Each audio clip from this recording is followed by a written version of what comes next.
일부 새벽 1장 마르쿠스 아울렐리우스처럼 침대에서 나오는 법 How to get out of red bright 마르쿠스 아울레스 나는 이불 아래 파묻힌 채 나를 때려 눕히려고 마음먹은 적대적인 세상을 떠올린다. 오전 7시 7분 노스다코타의 어디쯤 철도에서 암트랙의 엠파이어 빌더 열차를 타고 시카고에서 우리 건주 포틀랜드로 향하는 중 내가 타고 있는 객실 창문으로 아침 햇살이 비스듬히 쏟아져 내린다. 햇살이 나를 부드럽게 깨워주었다고 말하고 싶지만 사실 나는 잠들어 있지 않았다.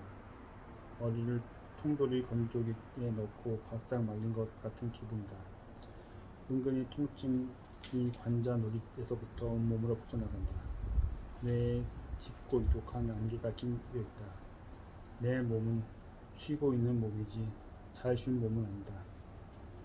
잠에 관해 사람들은 두 부류로 나눈다. 첫 번째 부류는 잠을 인생의 성가신 방해물로 여기고 귀찮아한다. 두 번째 부류는 잠은 인생의 순수한 쾌락 중 하나다. 나는 두 번째에 속한다. 내 얼마 없는 철칙 중 하나는 이거다. 내 수면을 방해하지 말 것. 암트랙 철도는 내 수면을 방해했고 지금 나는 썩 기분이 좋지 않다. 기차 여행과 수면의 관계는 다른 대부분의 관계와 마찬가지로 복잡하다. 기차의 흔들림이 나를 편안하게 재워준 것은 사실이지만 곧 다른 감각, 어깨만 예로 들면 좌우로의 떨림, 급작스러운 덜컹거림, 위아래의 요동침, 이 밤새도록 나를 깨워줬다. 태양이 훈련 교정 같은 다정함으로 내게 침대에서 나오라고 지시한다. 악마는 밤에 나타나지 않는다. 아침에 공격한다. 우리는 잠에서 깨어났을 때 가장 취약하다. 바로 그때가 내가 누구인지 어떻게 여기 있는지에 대한 기억이 돌아오는 때이기 때문이다. 몸 위에 연파란색 암스트랙 담요를 끌어당기고 옆으로 돌아눕는다. 물론 나는 침대에서 나올 수 있다. 정말이다. 하지만 굳이 왜 그래야 하지? 좋은 아침입니다 여러분. 후보 잠들었다가 다시 깨어났다. 좌우로는 떨림이나 위아래로 요동침 때문이 아니라 누군가의 목소리 때문에. 목소리는 상쾌하고 활기차다. 누구지? 저는 여러분의 식당 칸 안내원 미스 올리버입니다. 이제 식당 칸을 이용하실 수 있습니다. 하지만 미스 올리버에게 서비스를 받으려면 꼭 챙겨야 할 게 있어요. 바로 신발과 셔츠 그리고 친절입니다. 이런 이제 다시 잠들기는 그렇다. 담요가 흘러내리지 않게 조심하며 가방에 손을 뻗어 더듬더듬 책상으로 찾았다. 영상이 얇다. 150쪽이 안 되고 여백도 넓다. 표지에는 턱 수염을 기른 근줄의 남자가 말에 타고 있는 조형물 사진이 있다. 두 눈에는 그 무엇도 증명할 필요가 없는 사람의 차분한 힘이 서려 있다. 로마 황제 마르쿠스 아울렐리우스는 거의 50만 명에 달하는 군대를 지휘했다. 또한 전 세계 인구의 5분의 1이 거주하고 영토가 잉글랜드에서 이집트까지 대서양 해안에서 티그리스 강까지 이어진 대제국을 지배했다. 하지만 마르쿠스는 아침에 일어나지 않았다. 침대에서 미적거렸고 낮잠을 잔 뒤에 오후에 대부분 일을 처리했다. 이런 일상은 보통 새벽 동이 트기 전에 자리에서 일어났던 다른 로마인의 삶과는 달랐다. 로마 거리에서는 아직 해도 뜨지 않은 어두운 새벽에 눈을 개슬치게 하려 뜨고 등교하는 어린이들을 볼 수 있었다. 반면 마르쿠스는 엘리트 가정에서 태어난 덕분에 집에서 교육을 받았다. 마르쿠스는 늦잠을 잘 수 있었다. 그리고 정말로 평생 늦잠을 잤다. 마르쿠스와 나는 비슷한 점을 그리 많지 않다. 수백 년의 시간이 우리를 갈라놓고 있고 전혀 사소하지 않은 권력 차이는 알 것도 없다. 마르쿠스는 미국 대륙 거의 절반에 맞먹는 크기의 제국을 지배했다. 나는 내 책상을 대략 절반 정도를 지배하며 솔직히 말하자면 그것조차도 힘에 부친다. 나는 평생 명함, 잡지 구독, 알림, 고양이 털, 3일 된 참치 샌드위치, 고양이, 자주구리한 불교 장신구, 커피 먹었자, 필로소피 나우 과오로, 개, 세금 보고서 6, 다시 고양이, 그리고 내가 가장 가까운 바다에서 250km 떨어진 곳에 산다는 점을 고려하면 왜 내 책상 위에 있는지 알 수 없는 모래의 반란을 물리치는 중이다. 하지만 마르코스를 읽으면 이런 차이는 사라진다. 마르코스와 나는 형제다. 마르코스는 제국을 통치하며 자신의 악마와 씨름을 했고 나는 고양이에게 밥을 주며 나와의 악마와 씨름을 한다. 우리에게 공통의 적이 있다. 바로 아침이다. 아침은 그날의 느낌을 결정한다. 아침이 나쁘면 하루가 나쁘다. 항상 그런 건 아니지만 대개는 그렇다. 춥고 칙칙한 월요일 아침에는 지위와 특권이 아무 쓸모가 없다. 삶의 다른 측면에서는 너무나 큰 도움이 되는 세상마저도 소용이 없다. 오히려 부유함은 푸신한 이들과 한패가 되어 몸을 일으키지 못하게 만든다. 아침은 강렬하고 모순적인 감정을 불러일으킨다. 한편으로 아침은 희망의 냄새를 풍긴다. 모든 새벽은 곧 재탄생이다. 로널드 레이건은 미국의 늦은 오후라는 슬로건으로 캠페인을 보내지 않았다. 레이건을 백악관에 앉힌 것은 누구의 아침을 불러보겠다는 약속이었다. 마찬가지로 훌륭한 생각은 우리 머릿속에 떠오르는 것이지 내려앉는 것이 아니다.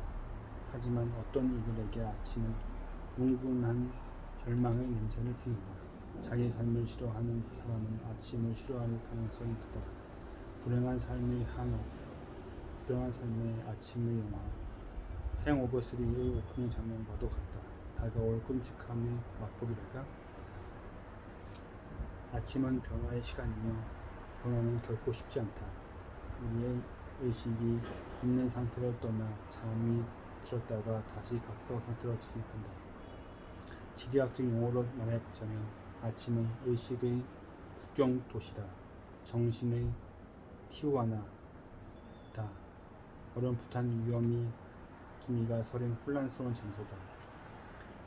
철학자들은 다른 모든 것에 대해 그러하듯 아침에 대해서도 종종 나뉘었다.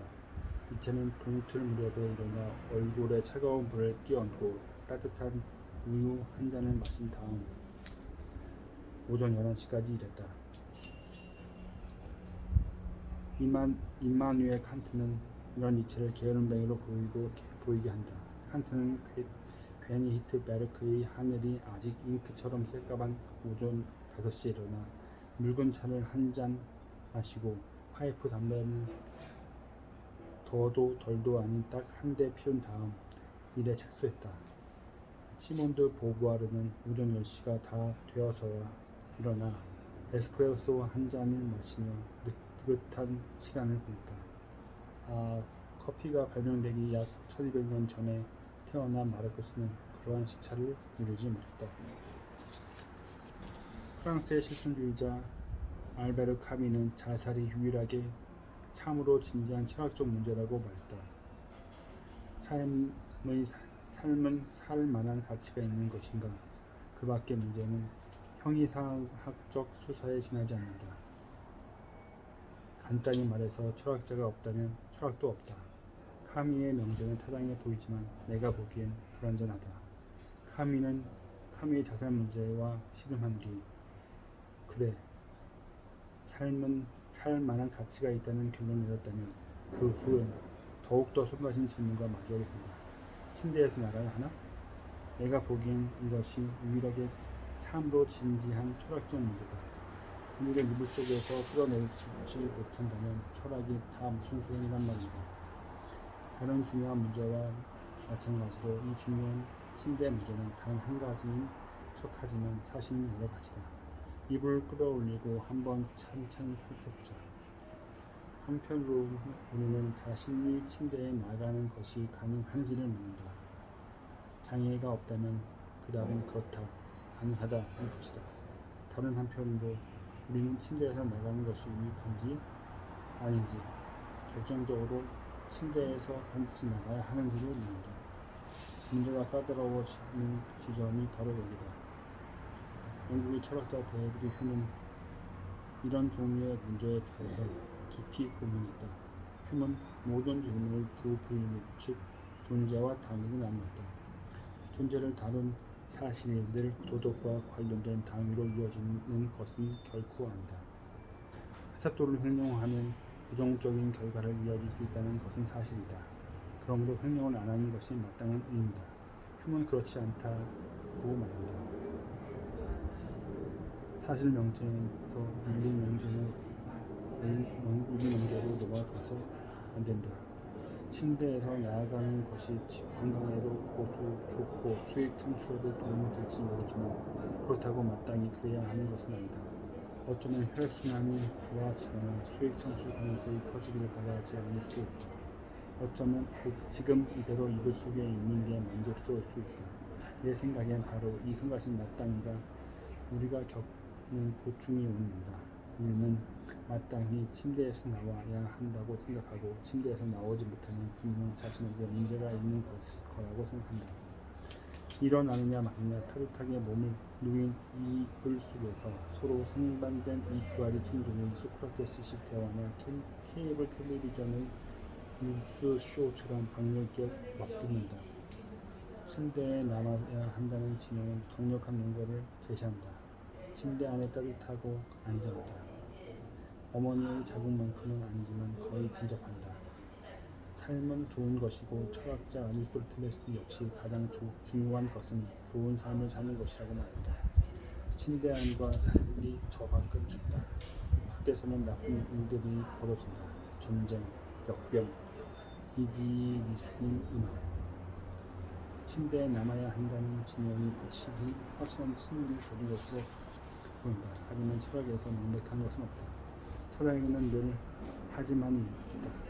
모든 철학 체계와 인기적 상보 구조, 우뚝 솟은 사상 체제는 하지만이라는 일제라는 단어로 세워졌다. 하지만 저 밖에 있는 삶이 손짓하며 우리를 욕한다. 우리가 지구에서 보내는 시간은 짧고 귀하다. 정말 그 시간을 가르고 누워서 보내고 싶은가? 아니, 그렇지 않다. 우리의 지친 정맥에 흐르는 생명력은 약간 갖춰짐이지만 비만은 아직 안 중년 남성을 침대에서 끌어내릴 만큼 확실히 강력하다.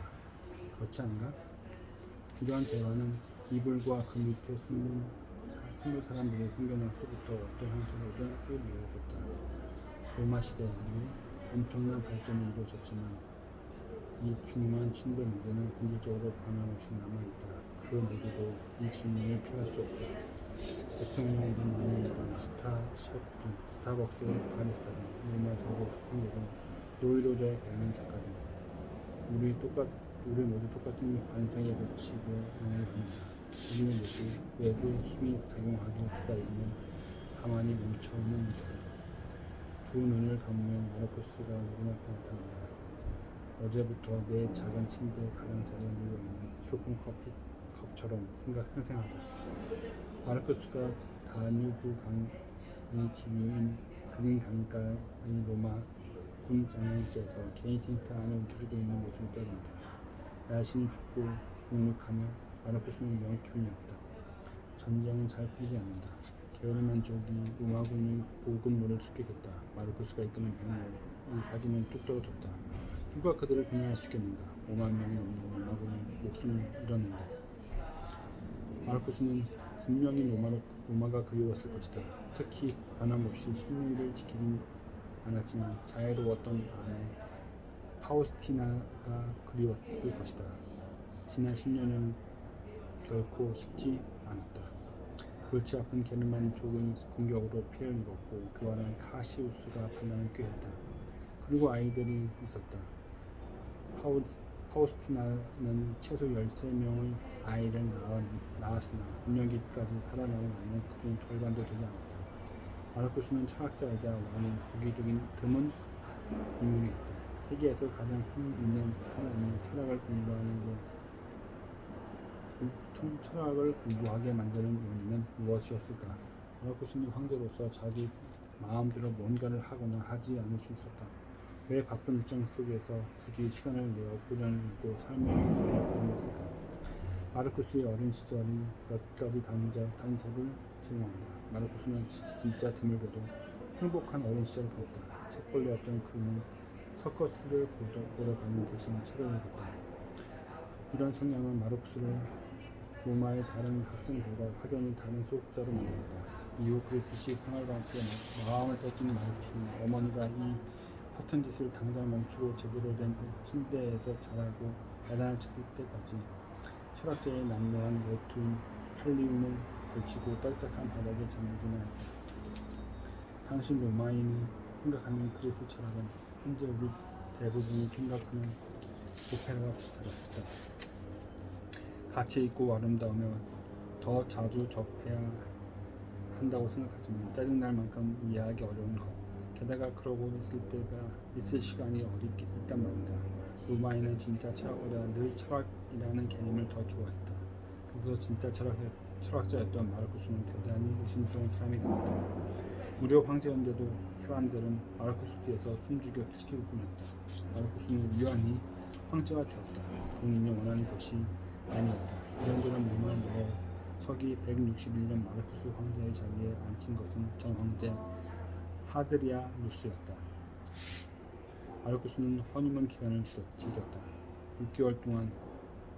그러다 심각한 홍수와 전염병이 찾아왔고 침략이 이어졌다.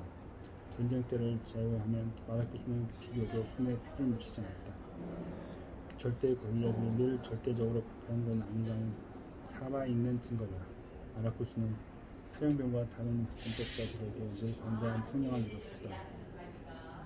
로마 제국의 경제 위기가 발생하자 마르쿠스는 세금을 내는 대신 예복과 술잔, 조각상, 그림 같은 황실의 귀한 물건들을 경매로 팔았다.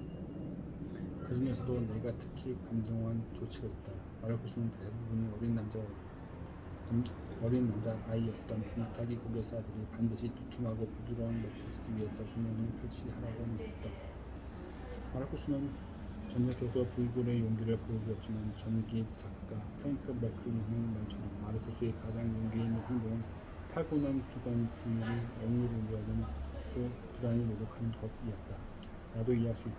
나 역시 나를 자기 편으로 끌어들이려고 늘 책략을 꾸미는 비관적 힘과 기심한다.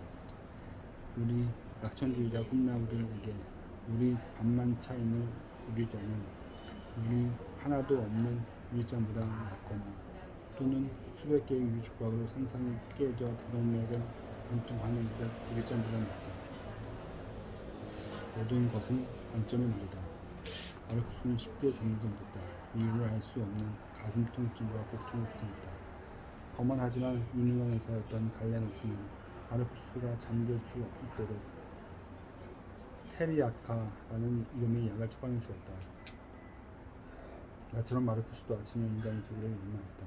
하지만 진짜 아침형 인간이 되기를 원망하는 사람 사이에는 크나큰 차이가 있다.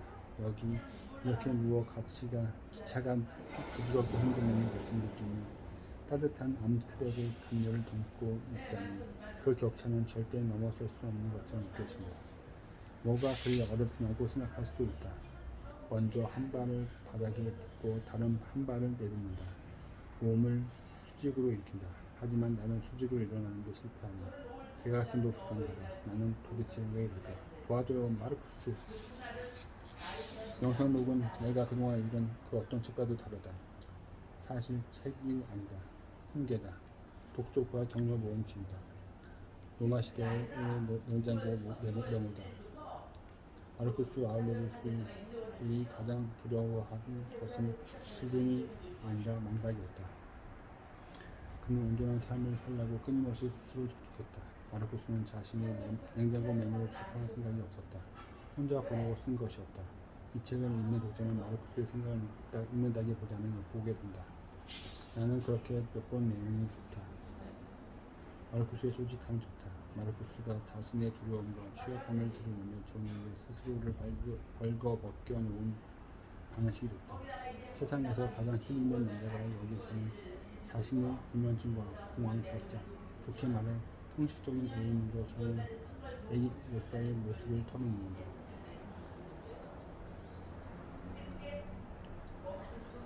마르쿠스는 모든 철학이 스스로의 유약함을 깨닫는 데서 시작한다는 스토아 철학의 교훈을 절대로 믿지 않았다. 마르쿠스는 여러 세대의 충실한 대화 강사들을 조목조목 분석할 만한 거창한 철학 체계를 세우지 않았다. 마르쿠스의 철학은 마르쿠스가 상담가 역할도 하고 환자 역할도 하는 심리 상담이다. 번역가 그레고리 헤이스가 말했듯 영상록은 말 그대로 자기 개발서다. 마르쿠스는 스스로에게 생각을 그만두고 행동에 나서라고 누차 촉구한다. 좋은 사람에 대해 설명하는 것은 관대로 좋은 사람이 되어라. 철학과 철학을 논하는 것의 차이, 와인을 마시는 것과 와인을 논하는 것의 차이가 같다. 수년에 걸쳐 철저하게 연구하는 것보다 좋은 피노누아를 한 모금 마시는 것이 와인의 생산 연도별 특징에 대해 더 많은 것을 말해준다. 마르쿠스의 사상은 어느 날 갑자기 나타나는 것이 아니었다. 그런 철학자는 없다. 마르쿠스는 스토아파였지만 거기에 국한되지 않았다. 플레이토스, 소크라테스, 플라톤, 견유학파, 에피쿠르스파 등 여러 다양한 지혜를 흡수했다. 다른 모든 훌륭한 철학자와 마찬가지로 마르쿠스 역시 지혜를 찾아 헤맸다. 중요한 것은 생각의 가치이지 생각의 출처가 아니었다.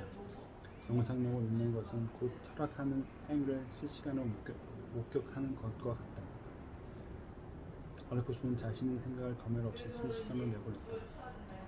고대 철학 연구자인 피에르 아도의 말처럼 지금 나는 인간이 되고자 단련 중인 사람을 지켜보고 있다. 영상록에는 침대에서 나오기 힘들면 이라는 문구로 시작하는 글이 많다. 책을 읽으면 읽을수록 많은 부분이 증명하는 침대 문제를 다루는 비밀 논문이라고 생각이 든다. 침대에서 나오는 방법뿐만 아니라 굳이 왜 그래야 하는가를 다룬 논문, 카미의 자살 문제를 푹신한 새털 이불로 감싼 버전이다. 마르쿠스는 상반된 두 견해 사이를 오가며 홀로 통을 벌린다. 내가 세상을 나온 목적, 내가 태어난 이유를 하려 하는데 왜 불평해야 한단 말인가? 아니면 이게 내가 세상에 태어난 이유인가? 이불 안에서 따뜻하게 노는 뿐인데? 하지만 이 안에 있는 게 좋은데? 그럼 너는 좋은 기분을 느끼려고 태어난 것인가? 여러 가지 일들을 실행하고 경험하려고 태어난 것이 아니라? 마르쿠스는 두 진영을 왔다 갔다 한다. 이불을 덮은 현미시다. 마르쿠스는 해야 할 중요한 일들과 생각해야 할 중요한 사상들이 이불 밖에 있으면 안 돼. 침대 밖으로 나갈 수만 있다는 겁니다. 친객 여러분, 좋은 아침입니다. 깔끔 거기 있는 거 다 알아요. 식당 문은 지금 열려 있답니다. 미스 올리버가 지나치게 발랄해져서 돌아왔다. 이제 됐다. 나는 지금 침대에서 나가는 걸 진지하게 고려 중이다. 지금 당장이라도 나갈 것이다. 스티로폼 커피컵을 보다가 암스트랙에 경하는 작은 지혜를 발견한다. 세상을 보는 관점을 바꾸세요. 반대적으로 더 나은 세상의 맛을 경험하세요. 라고 쓰여 있다. 박식해 보이지는 않지만 어린애 같은 단순함이 사랑스럽다. 13살 내 딸 소녀는 나만큼 자는 걸 좋아한다. 어느 날 딸은 이렇게 말했다. 나 자신을 게으른 인간으로 규정했어.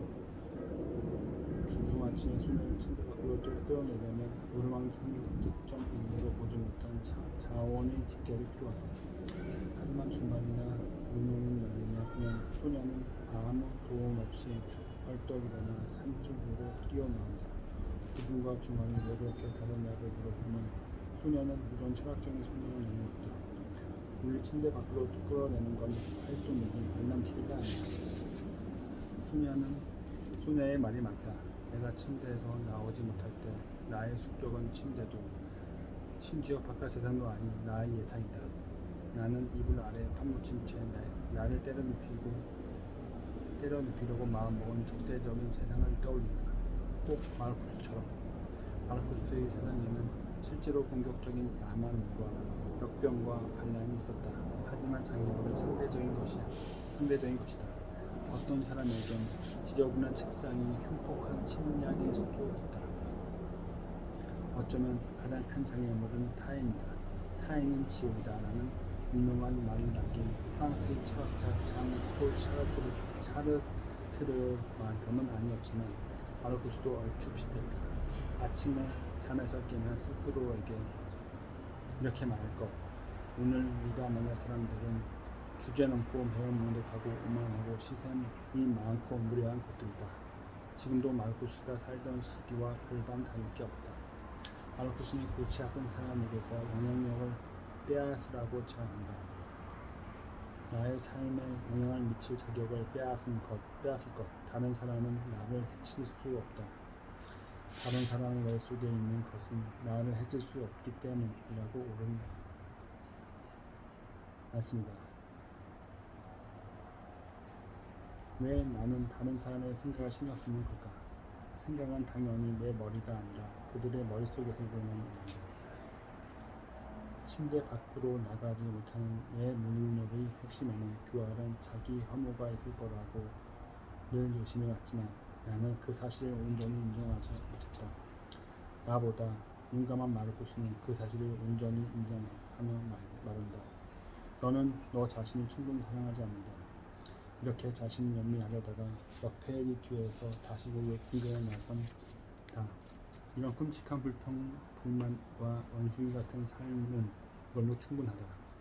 너는 오늘 좋은 사람이 될 수 있다. 하지만 너는 그러는 대신 내일을 택한다. 마르쿠스는 가장 날카로운 비판을 남겨두었다가 자신의 이기심에 내리꼽는다. 지금처럼 침대에서 빈둥거리는 것은 오로지 나 자신만 생각하는 것이다. 이불 아래 남아있는 것은 결국 이기적인 행동이다. 이러한 깨달음이 마르쿠스를 얘기한다. 마르쿠스에게는 침대 밖으로 나갈 사명이 있다. 사명이지 의무가 아니다. 두 개는 서로 다르다. 사명은 내부에서, 의무는 외부에서 온다. 사명감에서 나온 행동은 자신과 타인을 괴롭히기 위한 자발적 행동이다. 의무감에서 나온 행동은 부정적인 결과에서 스스로를 오로지 스스로만을 배워하려는 행동이다. 마르쿠스는 이러한 차이를 알았지만 늘 그렇듯 스스로에게 그 차이를 다시 상기시켰다. 새벽에 침대에서 나오기가 힘들면 스스로에게 이렇게 말한다. 나는 한 인간으로서 반드시 이래야만 한다. 스토아과의 황제, 심지어 로마인으로서가 아닌 한 인간으로서. 디다 다시 올리버예요. 식당칸에 알렸다는 거 제가 말씀드렸나요? 여러분 모두를 뵐 수 있길 기대하고 있습니다. 디다 더 이상은 안된다. 침대에서 나갈 거다. 암트랙 담요를 끌어내린다. 담요는 별 저항을 하지 않는다. 상처를 일으킨다. 나는 생각한다. 그 모든 징징거림과 무자비한 자기 반성은 다 뭐였지? 별것도 아니구나.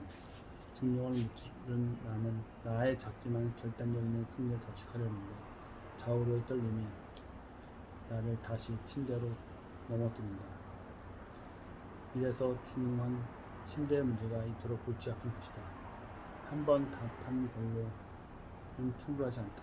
헬스장에 가거나 아이를 키우는 것과 비슷하다. 끊임없이 반복해서 노력을 기울여야 한다. 디다 신사숙녀 여러분, 다시 미스 올리버예요. 담요를 바짝 끌어올린다. 그리고 스스로에게 말한다. 딱 5분만 더.